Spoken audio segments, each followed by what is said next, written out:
to the stage. Thank you. Thank you.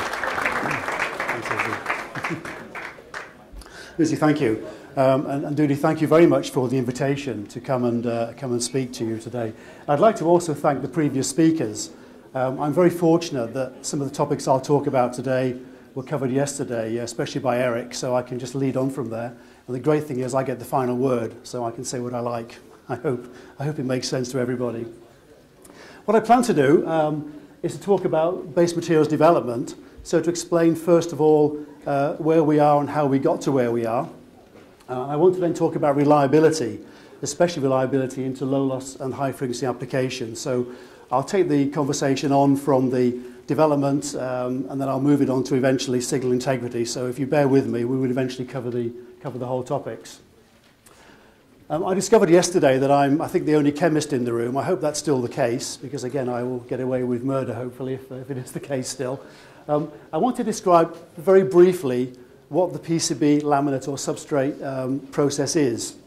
It's a very simple process. We have really only three raw materials. One is a woven glass fabric, one is a resin, and one is a copper foil. The glass fabric and the resin come together to form the insulating part of the substrate, and the copper foil forms the conductive part. So it's a pretty simple process. What's important is, though, these three simple ingredients all have a very profound effect on the reliability of the final product, and especially we will see this impinging hugely into signal integrity with today's design, so that I will cover. The process itself is very basic.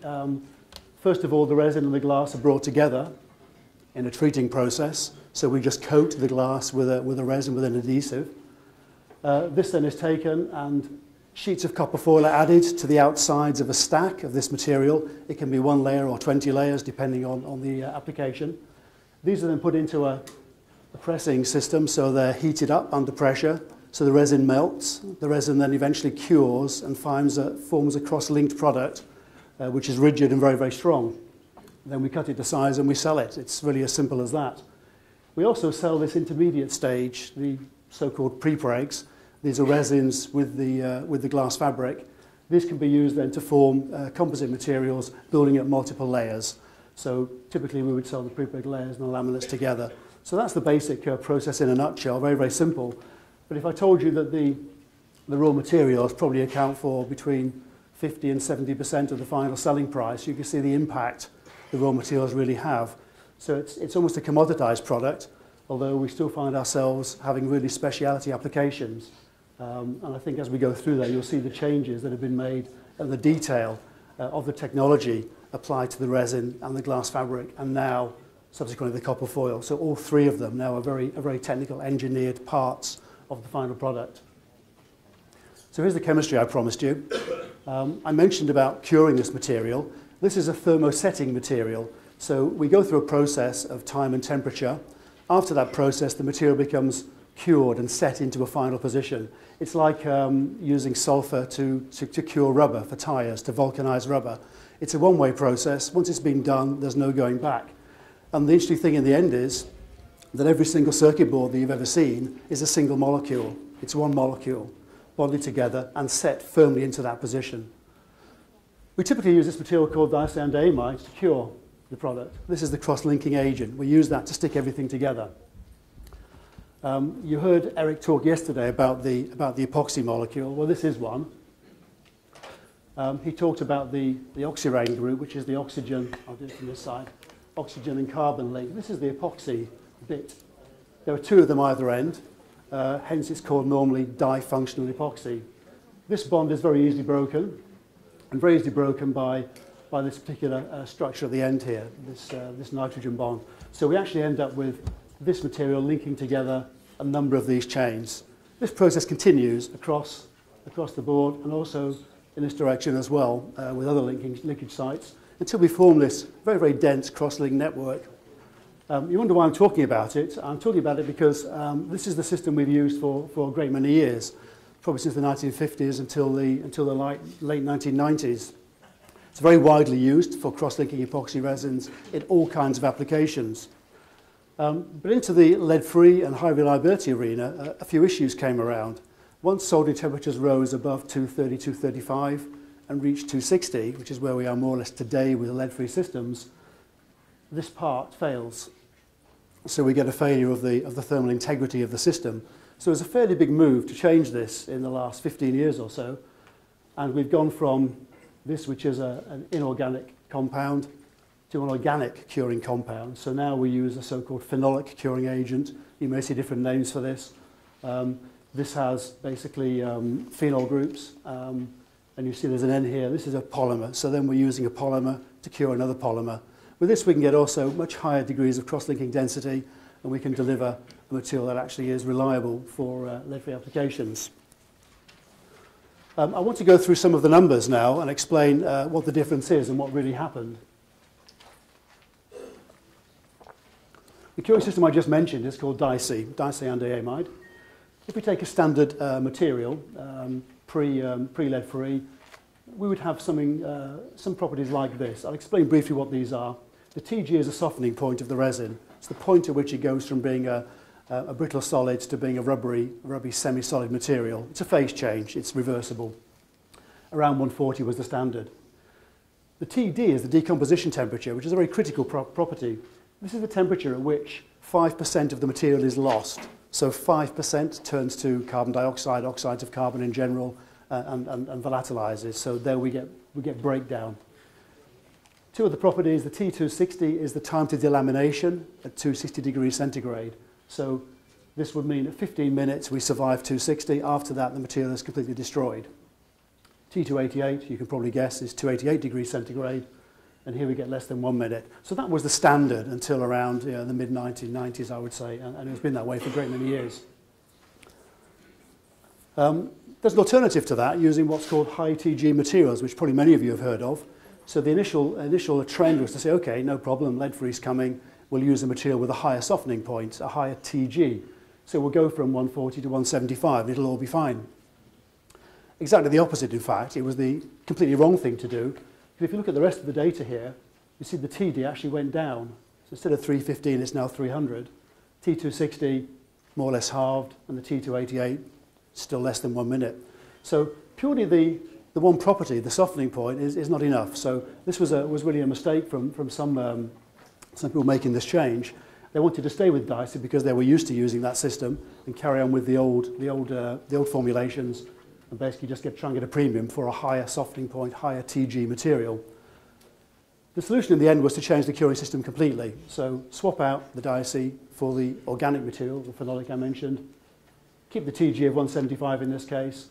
Look at the difference here. We suddenly go from a TD of 300 and something to 350. If I put a number on that, for lead-free soldering, typical advice would be you need something above 330. That kind of number at 5% decomposition gives you some reliability and some headroom on the lead-free process. So anything above 330 typically is considered to be good. Oops. If we look at the T260, we suddenly get more than 1 hour here and more than 15 minutes. So you see, in principle, this material has the same properties as this one in terms of the traditional properties you'd measure, but actually the thermal performance is greatly enhanced. So that was the big change that happened and moved us towards lead-free products.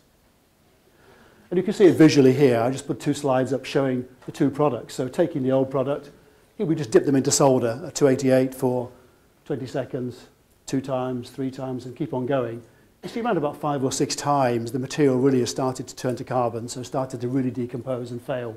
If we do the same with the new material, you see you get a much less effect, and it's only when you really get to 10 times 20 seconds you start to see some real darkening. You could probably equate this one to around about here. So, instead of 2 times 20, you're talking 10 times 20. So that's the visual difference. All of you that have actually handled circuit boards and put them through reflow soldering operations will have probably seen at some stage the material darkening, and you may have also seen the change from leaded to lead-free when suddenly it looked a bit more like this and a bit less like this.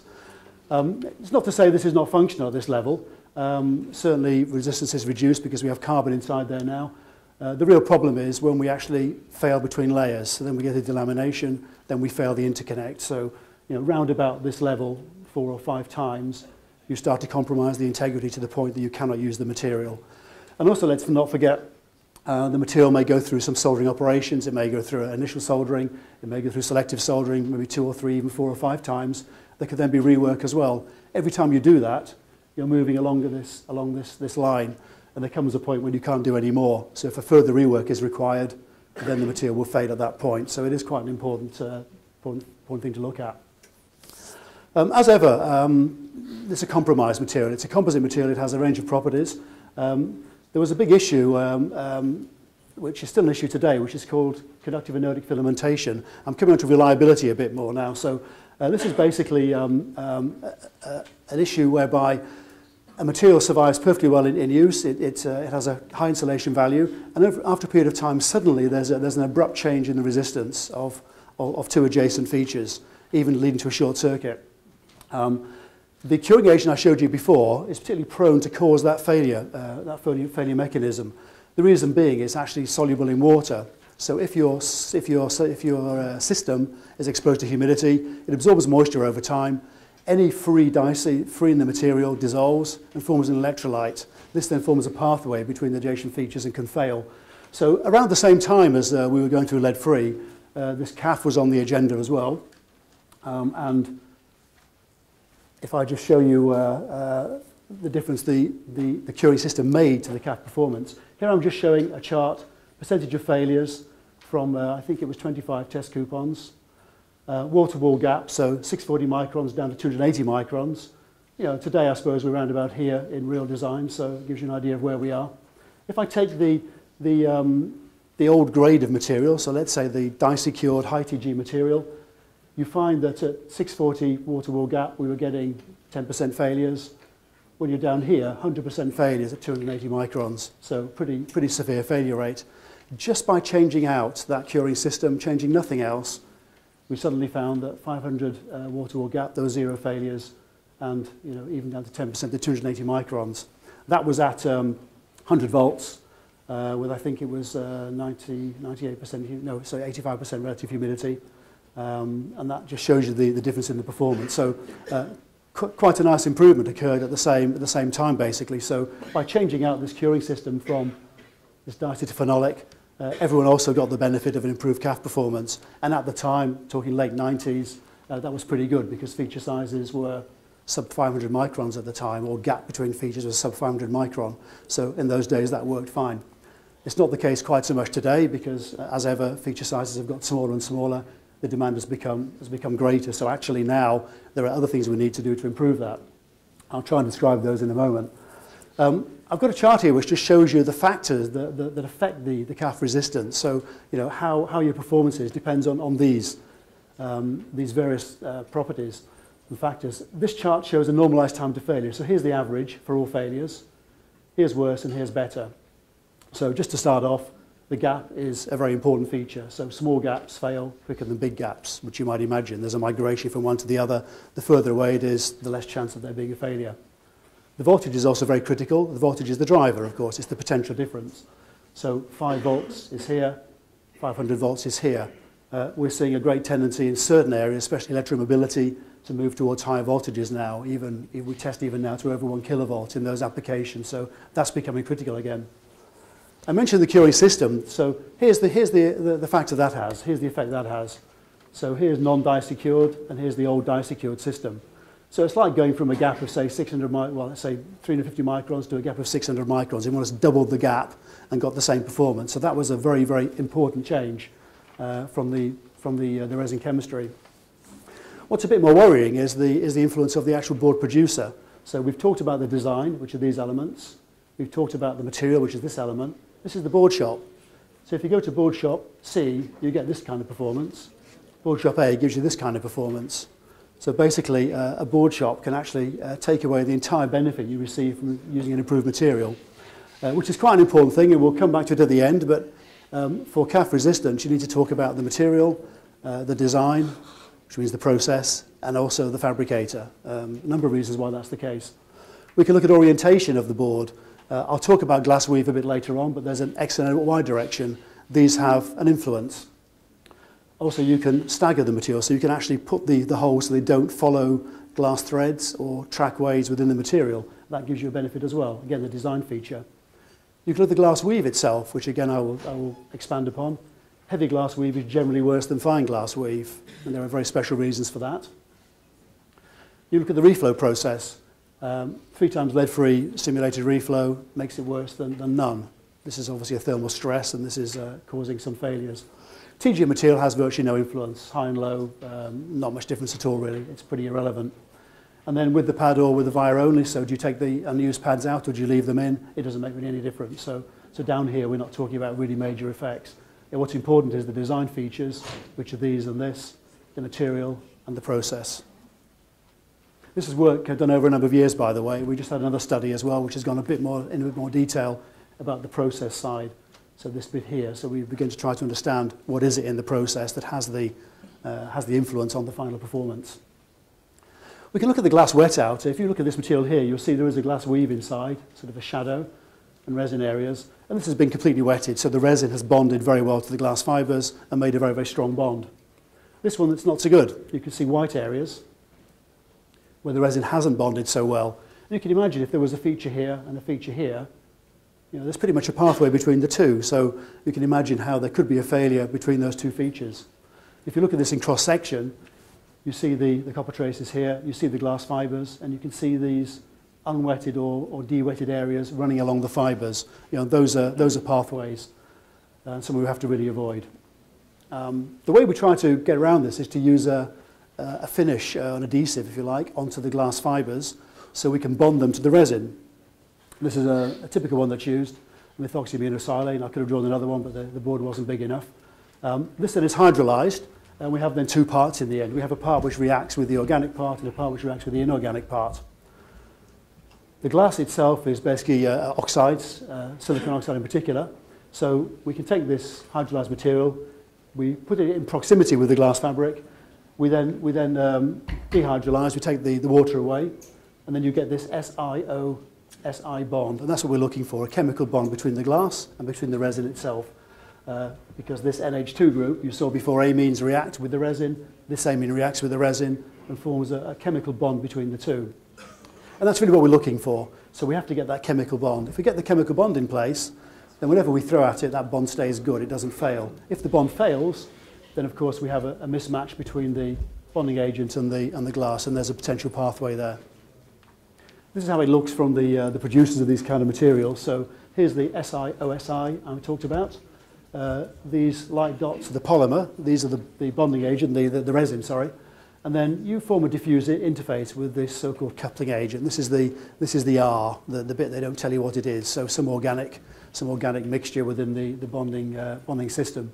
And that's how we try to do that. The more diffuse the interface, the stronger the interface becomes. And that really is what we're looking for. This strong bond here, and then a strong interface bonding into the resin itself. I could just give you an example of how this looks. I'll need to actually use a cursor on this. I don't know if somebody can use a cursor on the screen. Just touch somewhere in the middle of that blob.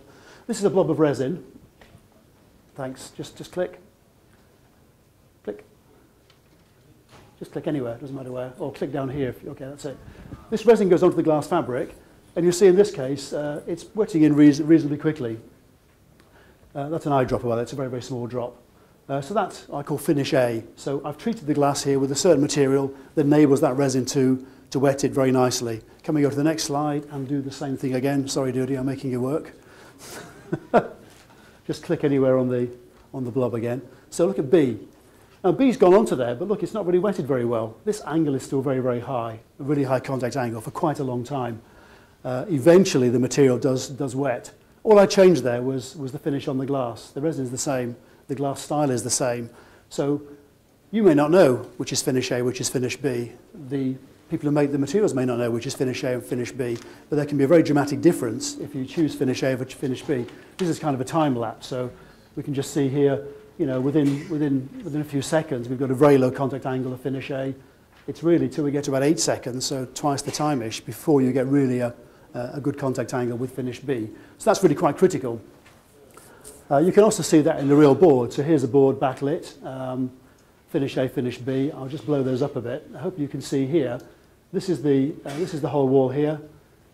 This is the substrate. Here are the fibres running across, and there's a kind of fracturing. You can see this micro fracturing, hazing, crazing around this area here. with finish A. With finish B, look at the crazing here. It's massive. It runs right across the whole, more or less. So we haven't really got integrity within the material.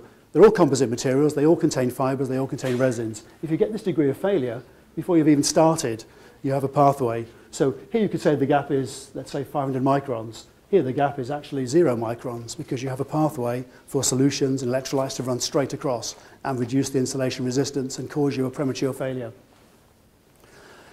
It's also a bit worse than that because you can't always see it. Here's a case where the board looks fine to begin with, and I can show you here we have around 115 microns of this crazing, hazing effect as received. If we thermally shock the material, so go through 3 to 88 degrees C cycles, then we actually fail. So that material actually isn't thermally stable, it opens up and actually causes a pathway. So another issue, you may not detect this at first sight, only after use. So just to summarise this part, these are the factors that affect the CAF performance of the material. So glass fibre, I've talked about good fibre cleanliness. We have to actually contact the glass fibre in order for that finish, that bonding agent, to make a contact. If the material is dirty and there are residual parts of previous processes there, you can't contact the glass, in which case you can't make a bond. Compatible finish is very critical. Good fibre distribution, I will come back to that in a moment. Hydrosis resistance, again, we want to make sure that we don't actually degrade this material under thermal, humidity and bias conditions. If it's not stable under humidity, then of course we get a failure. The resin formulation, low moisture absorption. I'm grateful to Eric yesterday for mentioning this, and we'll come back to this in a moment. Moisture is a really difficult thing for substrates in general. It causes a lot of problems in different properties. It causes problems here. It also causes SI problems as well. Chemical stability, we have something that's actually resistant to this over time. So we need to have this resistance or stability over a period of time. Impurities are also a huge issue. What I didn't show you was that the resin itself is made from a material that contains chlorine. There's always around 100 or 200 ppm of chlorine in the final material. So we always have chlorine around. We don't want to have too much of it though. The more we have of species like that are very conductive, the worse things can get. And thermal resistance, I talked about that first of all. We really want to make sure we do have a high decomposition temperature. We want to make sure as far as possible the bond between the resin and the glass stays strong and the resin stays as an integrated piece without failure. So delamination resistance really is the point we come to there. We have also the CTE issue, the coefficient of thermal expansion. As the material heats up, it expands and contracts. This of course applies force, and that force can cause cracks and failures. So as a final point on this part, so a bad fabricator can make a good material bad, but a good fabricator can't make a bad material good. So, you know, if things are bad to begin with, there's no hope. If things are looking good to start with, you can still screw it up in Eric's terms at the fabricator stage. So, you know, just a final point on this, you need to have design, material and process. All three need to be controlled in order to guarantee or to satisfy yourself that you're not going to have CAF failures. And the sad thing is now, because features are getting smaller and smaller again, the solutions of the past, like changing the curing system, are no longer enough. They were fine 10 years ago, now we need something better. So this is a topic that's affecting nearly all areas now, and we'll see more and more of that. So we'll come back to this chart I showed you before. I mentioned compromises before. I mentioned that when you change one thing, other things change as well.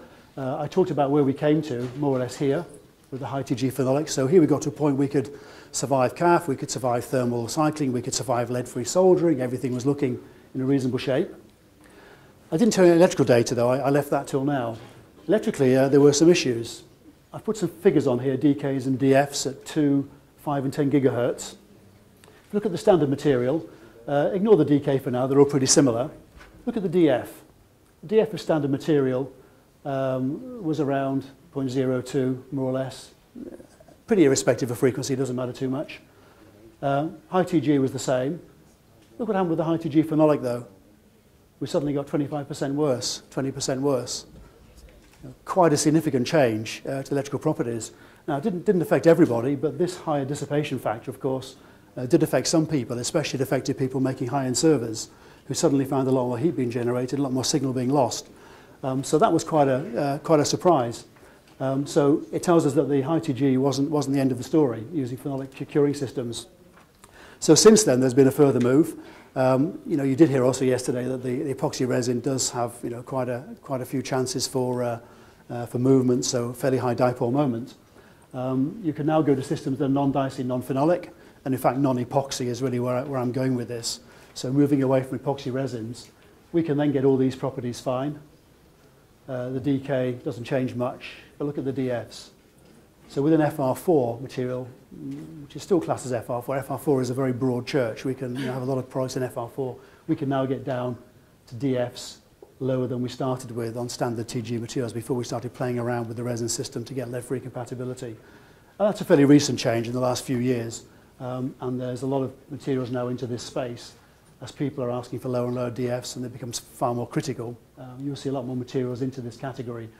And you'll find people like me won't tell you what this is either. We'll talk about non-dicey, non-phenolic.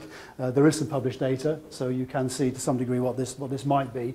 But there is a suite of chemistries now, whereas in the past it was a very limited range of products. Now there's quite a high range of materials that actually will perform in this kind of way.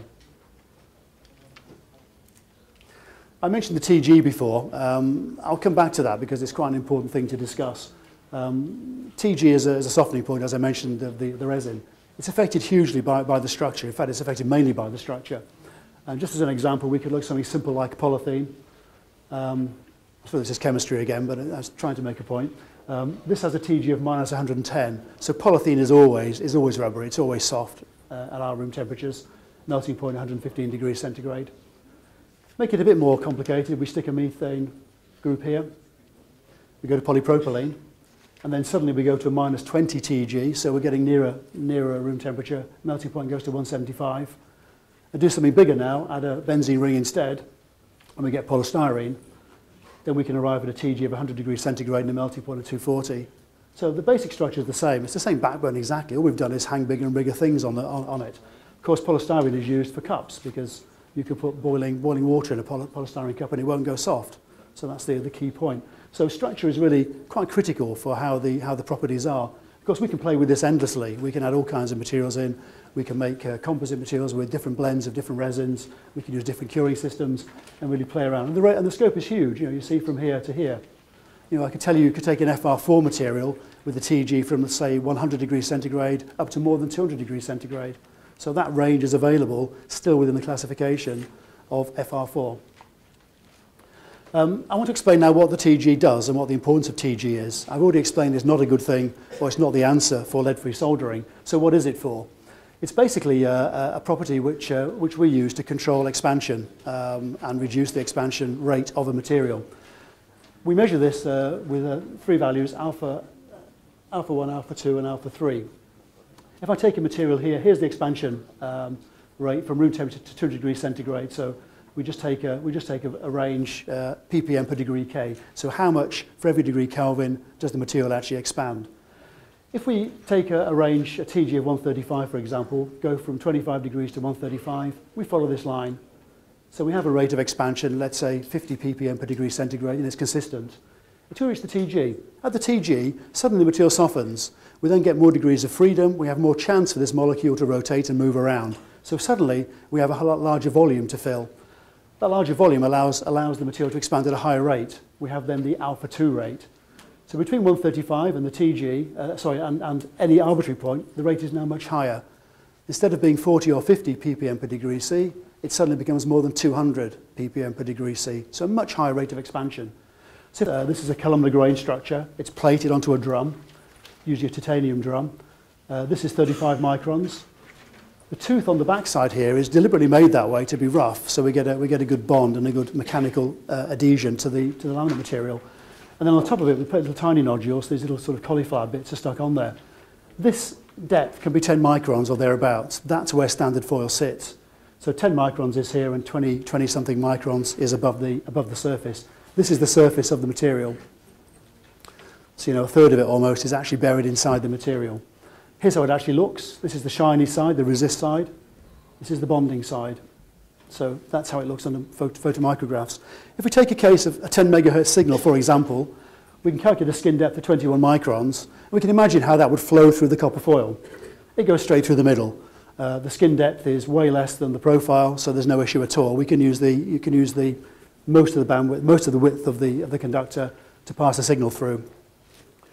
We take a case now where we go to 100 megahertz, so not even a very high frequency. Now we're at 6.6 micron skin depth. So one side we're all fine, no issue at all, we can run through here very easily. The problem occurs on the other side, where we have 10 microns of profile, and we have only a 6 micron skin depth that we can run the electrons in. So what happens is the current is forced to follow a much different path. It has to go up and down, up and down, up and down. There are, of course, some issues with that. First thing is the path is now longer, which causes timing issues, potentially timing issues. Secondly, it's also got a higher resistance because it's a longer path. So we present quite a different profile to the current from the top to the bottom. And this, of course, is an SI issue, and really the issue that skin effect brings. I've chosen some fairly extreme examples there of showing you the 10 micron profile depth. But, you know, that is a reality. There are ways to mitigate this, and we'll come to talk about low profile foils in a moment. One easy thing that can be done, though, I showed you the picture before of the profile, where these little tiny nodules were plated onto this side of the foil, this side. What you can do is plate these tiny nodules on the other side instead, and produce what's called a drum side treated foil or reverse treated foil, which gives you then a bonding side which has a pretty low profile, so little tiny nodules now rather than these big peaks and troughs. This side is quite rough, but of course that'll be processed by the board shop. They'll micro etch that, they'll brush that, whatever they do with it, so they can also make that flat. So in the end you can end up with a fairly easy step of going from standard foil to something quite a lot better by just specifying what's called DST foil. In North America, probably 90% of all base materials supplied are supplied with this foil. In Europe, it's virtually none as it happens. I don't know the reasons for that, probably historic. The main reason Americans chose it was to get a better profile for tracks. Because the profile is much lower here, you can etch much more cleanly. You don't have to etch into the substrate. You can carry out a much quicker etching operation and get cleaner tracks and finer traces.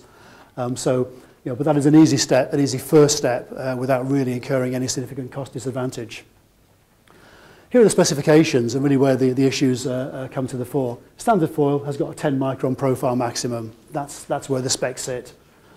Low profile foil has between 5 and 9.9 microns. So really not a lot better. 5 microns is still pretty bad. It's not really enough for what we need now. So specifying low profile foil doesn't actually get you the bandwidth or the headroom that you need. So it's not really any better. We have then very low profile foil, which is less than 5 microns, which again can be 0 or can be 4.9 microns. So again, this is where the standards sit. This is where you can specify using EIPC, for example, and that's the best you can do. And it's actually not enough. You need to say precisely what profile you want. You might even need to specify the vendor of the material and even the type. So there are some names on here. I mentioned DSTF, drum side treated foil. You can also specify EVLP, so enhanced VLP, or HVLP, depending on the vendor. You can even give the actual specific name of the finish from the vendors. And here we can get down to sub 2 microns. There's also one called ANP now, almost no profile. So if you go to a vendor's website, someone like Circuit Foils, for example, look on their website, see what's available, you'll see a huge array of different materials that actually address this issue right now. Of course, you can also look at the chemistry because we want to avoid ferromagnetic materials in the treatment side as well, and that was traditionally also quite an issue. But the message here is you cannot specify this using standard specifications. You need to be very, very clear. If you need to have a 2 micron profile of foil, you need to say that. The values I've given here, by the way, are all RZ values. So this is the degree of waviness, is the exact definition. You can also measure RA. I was talking about RMS. RMS doesn't really fit into the standards.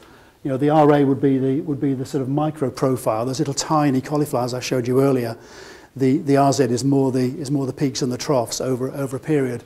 But again, it's very, very hard to measure this. We used to use mechanical techniques for it. Now we have to use optical techniques. You cannot measure this easily. And to specify, it's very difficult indeed. So, the trend really is to specify a very specific foil from a very specific manufacturer for an application, which is critical. The next issue is the oxide. So I mentioned that the processor can do something with the material afterwards. This is the side of the foil that was supplied to the board processor. The same in both cases, more or less. In this case, you can't really see the writing so easily. This vendor actually treated the surface of the copper to make it bond in his multi-layer structure. He made a profile of around 1.2 microns on this side. This supplier actually did the same, but he ended it with a 3.5 micron profile instead. So between these two, there's a massive difference. And we saw yesterday, Eric put a number on this, I think it was 6 dB difference from that kind of difference. So you can go from a circuit that works to a circuit that doesn't work just because nobody took care of the oxide treatment. The message there comes back to process once again. If we're going to have designs built by board shops, there need to be board shops who understand this kind of thing. They need to understand exactly how to treat the material and actually take care of that and control it. There is no specification they have internally for the profile on this side. They just have their performance parameters, basically does it bond or not, basically on a thermal shock test. But you need to know this, and you need to actually say, okay, is it under control? Is it always like this, or is it some days like this, some days like that? Because that will matter when we're talking about 5 gigabits or 10 gigabits or 20 gigabits per second. It'll matter hugely. So that we have to take care of as well when we come to multi-layer designs. We heard some rules of thumb yesterday as well about how this all impacts things. What I've done here is just shown a table putting the two things together. So the dielectric and the copper. You know, Eric did this very nicely yesterday with a sort of rule of thumb. And I've got the same numbers here basically, but slightly expanding the range of materials. So what I'm taking here is a standard loss material, lower loss and lowest loss. So we might be talking, you know, 0.08 here, 0.005, 0.003, that kind of range, and then copper foil. So we can take values here, loss in dB per inch, 4 gigahertz. So just take a snapshot. So taking let's take the lowest loss material that will be available here. We can use this with a standard copper foil, and we get around 0.36 dB per inch loss. If we switch the foil out for a 2 micron foil from standard, we get down to 0.26 dB per inch. If we take the example here with the material, which is actually a slightly higher loss, you see again the same basic trend. So the point really is, if you know what your loss budget is, you can then consult these tables and you can then decide where you need to be. Clearly, the further this way we go, the higher the cost. The further this way we go, the higher the cost. There's no point in actually spending money for things you don't need. So if you know what your loss budget is, you can use these kind of tables and say, okay, for my loss budget, I can get away with standard foil this material or RTF foil. I don't need to go to the expense of using a special foil. Or you might say, I don't need to use the low loss material. I can actually use the material in this direction. I've drawn the same here up to 12 gigahertz. So just to give you an idea, that shows where we are, right up the range. So this data is all published. If you want this data, you just have to ask. We can give you the full data set for all the materials that we supply, and you can then decide where you need to be. So you see at 12 gigahertz, of course, the loss is much greater, but again, the same trends apply exactly. So if you know where you want to be, you can just pick your point in the performance chart, which basically is the cost chart as well. High performance typically is higher cost. I'm going to talk about the simulation testing now. I mean, I've talked a lot about simulations here. I think we've also learned the last couple of days it's very important to actually compare simulations with the real world as well. Many designs don't just have low loss layers. They have low loss layers and they have higher loss layers as well. So we often have critical layers embedded in a cheaper structure. We have a whole, just one picture, we have a whole set of these test boards developed where we can just plug in different materials with different DKs and different DFs. So actually we can simulate the whole range from a backplane to a daughter card and actually then put that onto a VNA and actually show what the loss is. So we have again a huge data set on that, but it really is important that we do this work as well. Just doing the simulations is actually not enough. We have to go into the real world and produce some test materials. I'm aware we might be running slightly tight on time, so you have all this information in there. We can tell you what we can do, and if you have any information you need, please feel free to ask. We have a huge test lab that will do that, and we can, in this case, we can make any combination of boards. So if you want to simulate, a particular design, we can probably do that and actually test on the real design. So here's the VNA attached. Here we have a backplane with a daughter board attached. I've talked about the smooth and the rough copper. I mean, this is, again, there's a bit more detail in there. I should probably run over this reasonably quickly. We can also change the decay of the glass, by the way. I mentioned before, the glass and resin. We can also, there are different numbers for the glass. 3313 is a standard glass. 8313 is a low decay glass. So, there's a kind of mixture we can do there. I won't dwell on this table. This table, again, just gives you smooth and rough test points and show you the dB loss per inch at 4 and 8 gigahertz and the impedance. So I'll come across from that It's also comparing the competitive products. So, you know, please read that at your leisure, but I won't spend more time on that. I want to talk about dielectric loss now to some degree. I mean, we heard this yesterday. You know, unpolarized materials do have a kind of random, let's say, distribution of dipoles within. When we polarize, of course, we line these up. It's like a magnetic field, basically, which is more or less what it is, an EMF. Of course, the more we polarize and depolarize, the more the kinetic energy is and the more heat we generate. So that's why we have a higher loss at higher frequencies. That was explained very well yesterday, though. The dipole moment is how we actually calculate that and measure that. So again, that term was used yesterday.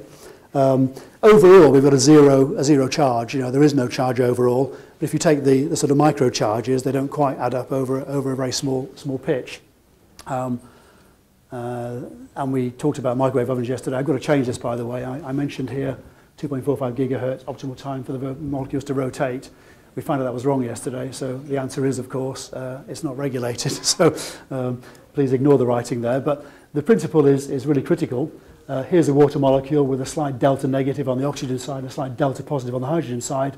As the waveform passes, the molecules rotate. And it's that energy which is causing the heat. I want to talk about the time delay, though, because it is quite important. As we go to higher and higher frequencies, for sure we don't have enough time for entire rotation to take place. So you can see some funny effects at very high frequencies where actually, even though the molecule would want to realign, there is actually no time to realign before the signal waveform is reversed and we go back the other way again. So, you know, these effects do start to get quite complicated as things move on. I've used a few different terms today, and you've probably heard a few different names: loss factor, dissipation factor, actually loss angle, tan delta. These are all the same thing, basically. This is the dimensionless property, which is it's a phase angle between resistive and reactive components when you look at the complex permittivity, and it's just a number, so it's dimensionless. So a higher number is worse, a lower number is better. And I put a table together with a few of these just to show you what these look like. I've already shown you a few of these numbers. I showed you a standard FR4 earlier, 0.015. I showed you phenolic cured FR4, 0.02. We talked about water earlier as well, and we talked about water yesterday. Water's horrendous, it's 0.06. So it's way, way worse than the substrate. So any water in there is a disaster. Water is hugely lossy. So we haven't got to have water present. If we have water present, it affects the performance hugely.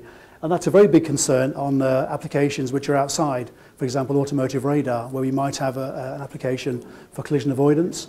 The radar works at a certain humidity. If you then expose it to a high humidity, you get quite a different performance because you get a different loss profile. So water is something we have to avoid.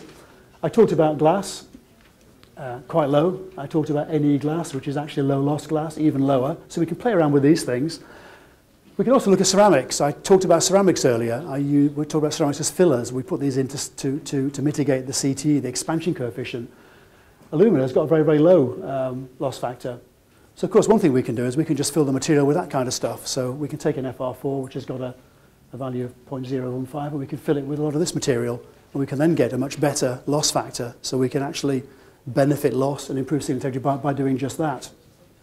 We can also go to PTFE materials. PTFE is a material that's very low loss. It's a very simple structure, just fluorine and carbon atoms.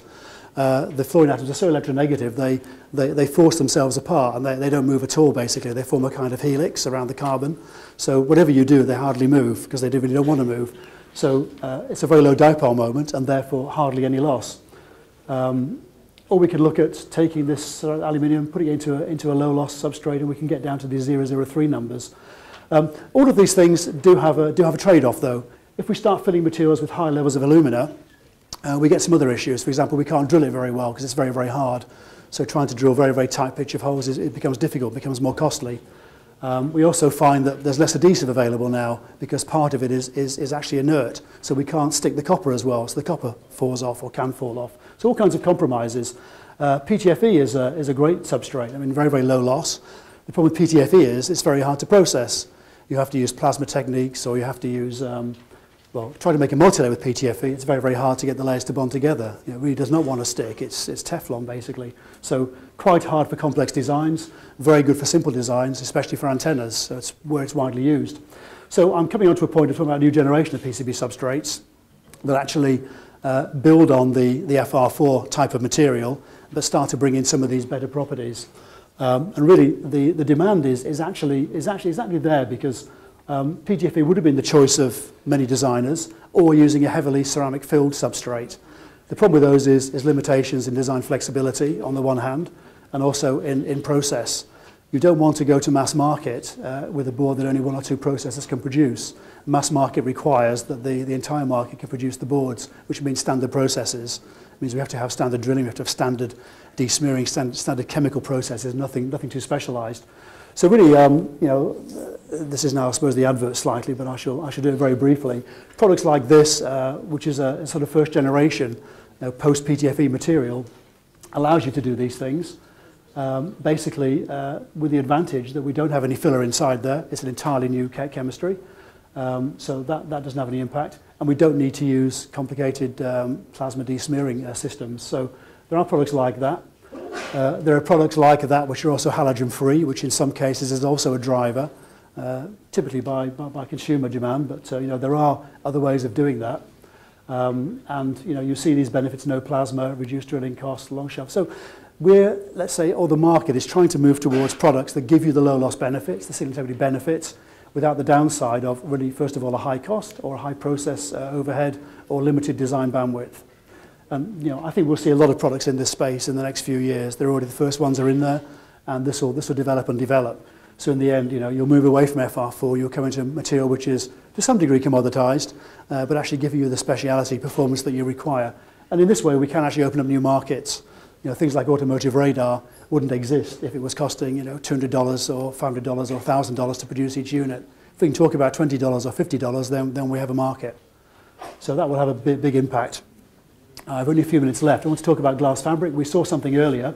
If we take a glass fabric, which is what we use to reinforce all base materials, or most base materials, and put a wire across it, and then do a TDR trace, you see you get reflections when we go across from the glass-rich to the resin-rich areas. The reason for that is the glass has a decay of around about 6 point something, and the resin about 3 point something. So a massive mismatch between the glass and the resin. If you take the same wire, and instead use a glass that's actually more dense, then you see the reflections are more or less eliminated.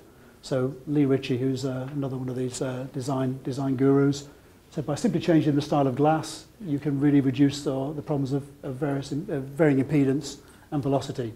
Velocity really is the key to this, and I'll give you some numbers in a moment. So the glass fabric has a big impact. It especially has an impact when the feature size of this wire is similar to the feature size of the glass fabric. If that feature size was the size of the board, it wouldn't matter at all. In that scale, there's no interaction because the average is what matters. When you get down to the feature size of the conductor is similar to the feature size of the structure of the base material, we have issues. And here's how these things look. So here's the standard material. This is all the same glass, by the way, same specification. If you buy that, you can specify 106 glass. That's what you get, basically. A first step is to do what's called square weave, so add a few more threads in, so make it a bit denser. And then you can take those threads and actually spread them out. So we end up with a much more uniformly spread glass in those gaps. And you can see the difference between these big gaps which are filled with resin, and now there's hardly any. So that is an industry trend. It's available in Japan typically, but now also in Europe. So that really is the way forward when we come to these designs. You can just see that visually by looking at typical glass fibers have bundles like this, and then big gaps in between. If we spread the fibers out, though, we can more or less butt these up, so where one bundle ends, the next bundle begins, and there's no gap in between. And that is a huge difference, because here there's mainly resin, here there's mainly glass. Here it's more uniform, so the signal sees a far more uniform profile of substrate. I'm going to skip over this one and come to another picture. And this is a rather good example where we have two traces, a differential pair, and a reference plane here. You see this one, A, is coupling mainly through glass, B is coupling mainly through resin. Glass decay is 6.6, resin decay is 3.5. The velocity is the speed of light divided by the square root of the decay.